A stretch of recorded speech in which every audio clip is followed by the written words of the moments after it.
Assalamualaikum warahmatullahi wabarakatuh. Nama saya Muhammad Fargani Ridwan, NIM 2102111110023 Sini akan menjelaskan tema, judul, latar belakang dan rumusan. Secara umum, 1. Pemilihan tema, topik, dan judul penelitian. Yang kedua, identifikasi kebutuhan objektif. Yang ketiga, identifikasi pemilihan dan perumusan masalah. Yang keempat, studi pustaka atau telaah teori. Yang kelima, perumusan hipotesa. Yang keenam, identifikasi variabel dan data penelitian. Yang ketujuh, pemilihan alat pengumpul data. Yang kedelapan, perancangan pengolahan data. Yang kesembilan, penentuan sampling. Yang kesepuluh, pengumpulan data. Dan yang ke-11, pengolahan dan analisis data. Selanjutnya, yang ke-12, penarikan kesimpulan. Dan yang ke-13, terakhir, penyusunan laporan penelitian. Merupakan penjabaran dari metode ilmiah dalam menerapkan pola pikir induktif dan deduktif. 1. Pemilihan tema, topik, dan judul penelitian. Tema penelitian diperlukan untuk mengarahkan ruang lingkup dan bidang telaah yang akan dipelajari oleh peneliti. Topik penelitian berkaitan dengan garis pembahasan. Dasar pemilihan tema dan topik penelitian. Yang pertama, ada kemampuan untuk melaksanakan. Yang kedua, data dapat diamati. Yang ketiga, berkaitan dengan kebutuhan masyarakat. Judul penelitian. Judul penelitian dimaksudkan untuk memperjelas dan mempertajam ruang lingkup dan bidang telaah dari tema dan topik penelitian. Dalam membuat judul penelitian, yang pertama harus singkat, jelas, dan logis. Yang kedua, tampak ruang lingkup dan metode pembahasannya. Yang ketiga, tampak ruang lingkup objek penelitiannya. Yang keempat, berkaitan dengan tema dan topik penelitian. Contoh, hubungan tema, topik, dan judul. Tema, mengenai hubungan perilaku manusia dan lingkungan sosial. Topik, mengenai pengembangan industri, pedesaan melalui koperasi dan usaha kecil. Judul, kajian pengembangan pola industri.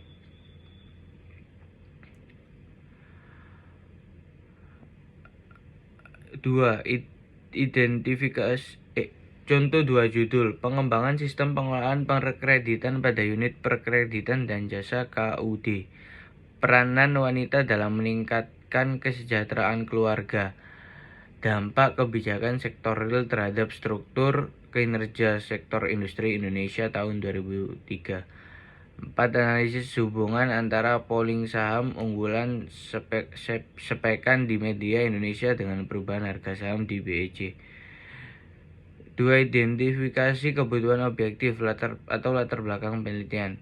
Memberikan deskripsi atau gambaran mengenai hal-hal yang melatar belakangi dilakukannya penelitian. Dalam mendeskripsikan kebutuhan objektif atau latar belakang penelitian ini, perlu dipaparkan fakta atau kondisi masalah yang ada atau terjadi saat ini. Yang kedua, apa arti pentingnya penelitian yang akan dilakukan? Yang ketiga, bagaimana kaitannya dengan tuntutan kebutuhan saat ini dan tuntutan perkembangan di masa yang akan datang. Yang keempat, hal-hal strategis yang akan dicapai berkaitan. 3. Identifikasi, pemilihan, dan perumusan masalah. Pengertian masalah, suatu kesulitan yang dirasakan konkret dan memerlukan solusi. Yang kedua, sesuatu kesenjangan antara apa yang seharusnya dengan apa yang ada dalam kenyataan, atau antara apa yang diperlukan dengan apa yang sia, atau antara harapan dengan kenyataan tersebut. Suatu masalah tidak harus menuntut atau menimbulkan suatu penelitian, tetapi penelitian dilakukan oleh karena adanya masalah. Jadi, seseorang yang akan melakukan penelitian harus menentukan terlebih dahulu ada problem apa di pembahasan itu, maksudnya di judul yang dipilih itu. Suatu masalah berbeda dengan fakta. Contoh, fakta mengarah pada adanya kebutuhan objektif atau latar belakang. File data di komputer banyak yang terkena virus. Masalahnya, mengarah pada adanya upaya untuk pemecahan. Bagaimana cara membersihkan virus pada file data tersebut? Suatu masalah ini membutuhkan penelitian untuk mencari solusinya. Identifikasi masalah. Upaya untuk melakukan pencarian dan pendataan masalah-masalah yang akan dibahas.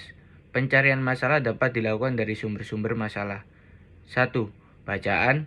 2. Pengamatan sepintas atau fakta di lapangan. 3. Pengalaman pribadi.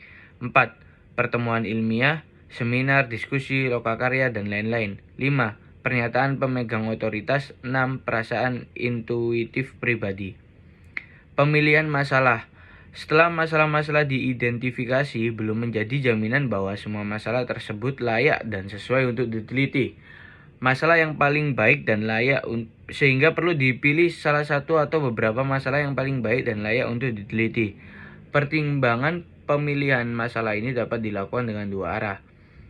Satu, dari arah masalahnya. Pertimbangan kelayakan berdasarkan arah masalah atau sudut objektifnya atau nilai penelitiannya. Apakah penelitian memberikan sumbangan kepada pengembangan dan penerapan IPTEX atau pemecahan masalah praktis? Yang kedua, dari arah penelitiannya. Pertimbangannya berdasarkan kelayakan dan kesesuaian penelitian menyangkut kelayakan biaya, waktu, sarana, kemampuan, dan keilmuan. Perumusan masalah. Masalah perlu dirumuskan dengan tujuan agar permasalahan jelas dan tidak menimbulkan keraguan-raguan atau tafsir yang berbeda-beda. Sebab masalah tersebut nantinya akan digunakan sebagai dasar pengajuan teori dan hipotesis. Yang kedua, pengumpulan data. Yang ketiga, pemilihan metode analisis. Dan yang terakhir, penarikan kesimpulan. Teknik perumusan masalah ada 3. Yang pertama, dirumuskan dalam bentuk kalimat pertanyaan. Yang kedua, singkat, jelas, dan padat. Yang ketiga, memberi petunjuk dimungkinkannya pengumpulan data dan adanya metode pemecahannya. Rumusan masalah yang baik. Yang pertama, mempunyai nilai dan kelayakan penelitian dari segi manfaat atau kontribusi. Yang kedua, visible atau dapat dipecahkan, konkret, di mana ada data dan metode pemecahannya. Yang ketiga, menarik bagi peneliti yang didukung kemampuan keilmuan. Yang keempat, spesifik mengenai bidang tertentu. Yang kelima, berguna untuk pengembangan suatu teori. Sekali lagi, masalah berbeda dengan fakta. Fakta atau latar belakang adalah sistem manual administrasi penjualan banyak menimbulkan kesalahan dan kinerjanya lambat. Perumusan masalahnya, bagaimana perancangan sistem komputerisasi yang dapat menangani administrasi penjualan dengan baik, efektif, dan efisien. Yang keempat, perumusan tujuan dan manfaat penelitian. Tujuan penelitian untuk menjelaskan tujuan akhir yang akan dicapai oleh peneliti setelah penelitian selesai dilakukan. Untuk yang kedua, untuk memberikan gambaran yang tegas tentang sasaran dan ruang lingkup penelitian. Teknik merumuskan tujuan penelitian yang pertama, singkat dan spesifik. Yang kedua, diarahkan untuk menjawab permasalahan yang telah dirumuskan. Contoh, judul, analisis struktur pasar dan kinerja bank pemerintah. Perumusan masalahnya, sejauh mana diregulasi dan regulasi berpengaruh terhadap struktur dan kinerja bank-bank pemerintah. Tujuan penelitiannya untuk menelaah mengenai dampak diregulasi finansial terhadap struktur dan kinerja bank pemerintah. Manfaat penelitian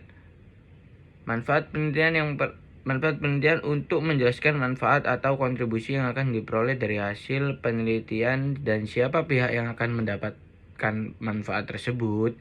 Teknik merumuskan manfaat penelitian disebut secara detail siapa saja yang mendapatkan manfaat dan apa manfaat yang diperoleh dari hasil penelitian.